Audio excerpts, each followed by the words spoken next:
أعوذ بالله من الشيطان الرجيم بسم الله الرحمن الرحيم آمن الرسول بما أنزل إليه من ربه والمؤمنون. Burada çok hayırlı bir çalışma için toplanmış bulunuyoruz. Temel atma törenimiz var. Öncelikle ben Abdullah Toprak kardeşimi tebrik ve teşekkür ediyorum. Şanlıurfa bölge temsilcisi.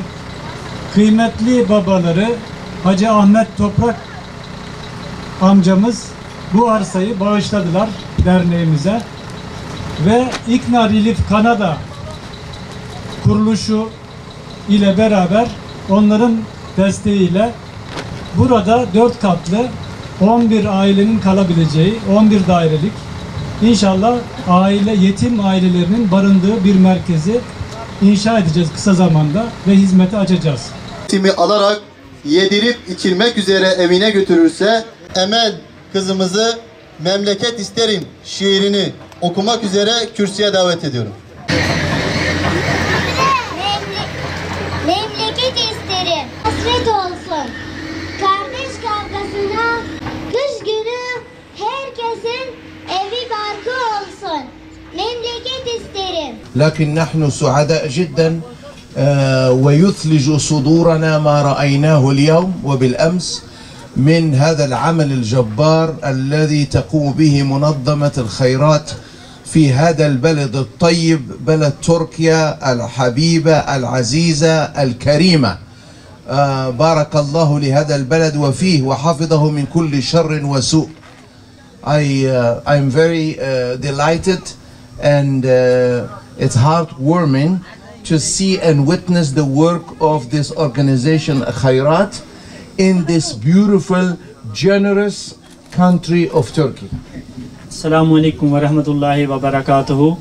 Ben bugün burada olduğum için çok mutluyum. Türkçe biraz zor dil olduğu için İngilizce konuşmaya devam edeceğim. Özürlerimizi kabul edin. Ve bugün Hayrat İnsani Yardım Derneği ve Hayrat Vakfı'daki bütün gönüllü ve temsilcilerimize bugündeki bu çalışma ve bize anlatana kadar sizin çalışmalarınızı gördüm ve duyduğumuz için çok tebrik ediyorum. Bu kadar güzel bir işler, bu kadar harika bir işler yapıyorsunuz. Cenab-ı Hak size iki cihanda bunu mükafatlandırsın. Yetimler başta olmak üzere insani yardıma ihtiyacı olan herkese, ülkemizde değil dünyanın dört bir yanında ihtiyacı olan herkese koşarak ihtiyaçlarını yerine getiren, ihtiyaçları konusunda yardımcı olan Hayrat Vakfımızın bugün ilimizde, Haliliye ilçemizde yapacak oldukları bu yetimhanenin, yetim evinin temel atma töreninde bir araya geldik. Bundan dolayı büyük mutluluk duyuyorum. Bu yapılacak olan hizmete de ben şahitlik etmenin mutluluğunu paylaşıyorum. Güzelliklerin yaşatılması, devam ettirilmesi için bunu önemsiyorum.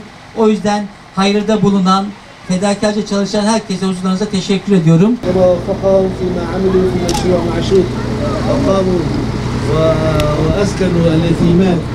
بارك الله بهم جميعا نسأل الله سبحانه وتعالى أن يجعله في حيز القبول اللهم اجعل جمعنا هذا جمعا مرحوما وتفرقنا من بعده تفرقا محفوظا معصوما بسم الله ثانية وصف الله